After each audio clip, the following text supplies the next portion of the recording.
first have to talk a little bit about the difference between a grantor trust and a non-grantor trust.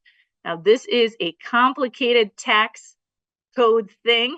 I am not expecting anyone who doesn't already know all about this to leave the CLE totally understanding the difference between a grantor trust and a non-grantor trust.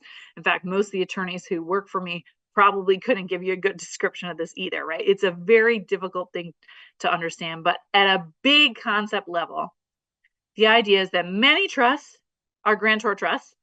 You have to qualify as a grantor trust under the tax code, and there are certain ways you can do that. We many times create grantor trusts on purpose, because what that means is the grantor gets hit with all the income taxes, right? They flow through to the grantor, kind of like a disregarded LLC. And so if I create a trust for my children, easiest example, while I'm alive, that trust is a grantor trust on purpose because I want to pay the income taxes, because then the trust can grow in effect income tax free for my descendants and escape estate tax, right? That's the right answer. We want it to be a grantor trust. But the second I die, it becomes a non-grantor trust because there's no longer anyone for the income taxes to flow through to, right? Sometimes, for this income tax reason we're about to talk about, we will also create non-grantor trusts from the get-go, right, while I'm still alive.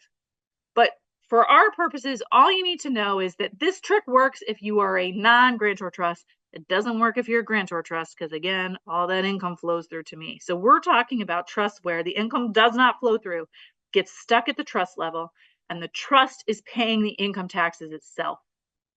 And again, we're going to pay the federal income taxes. We're stuck there, but we want to avoid the state income taxes.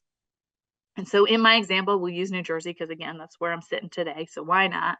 In states like New Jersey, which tax these trusts based on where they were created, you can become exempt from state income tax if you meet the state's exemption requirements, which are typically, not always, because again, each state has its own rules just to make us crazy, but you are typically the following. We cannot have any New Jersey sourced income, so any state sourced income. So that'd be real estate in New Jersey that's creating income, or some kind of other asset specifically sitused in New Jersey. Brokerage account does not count. I don't care where your bank account is, right? If you're like, well, I go to the Chase branch in New Jersey. No, that doesn't matter, right? That's an intangible. It does not count as being sitused in New Jersey. So one, no state sourced income, okay?